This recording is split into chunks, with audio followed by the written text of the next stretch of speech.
Top quality और consistent performance के लिए सिर्फ सिल्वर पंप्स एंड मोटर्स, नाम याद रखना।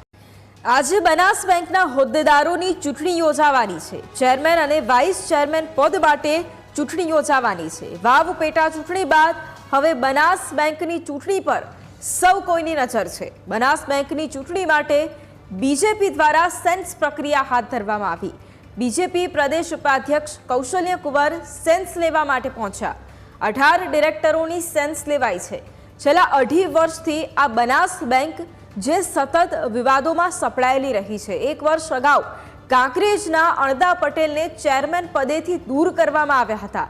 બેંક કર્મી અશોક ચૌધરીને હટાવાતા ચેરમેનનો ભોગ લેવાયો હતો। અણદા પટેલ બાદ બીજેપીએ સૌસી પટેલને ચેરમેન બનાવ્યા। સૌસી પટેલનું જૂથ મજબૂત હોવાથી અગાઉની ટર્મમાં મેન્ડેટ આપવામાં આવ્યું હતું। 4 માસ અગાઉ ટર્મ પૂર્ણ થતા આજે ચૂંટણી યોજાવાની છે। ચેરમેન માટે ડાહ્યાભાઈ અને સૌસી ચૌધરી હવે આ રેસમાં છે।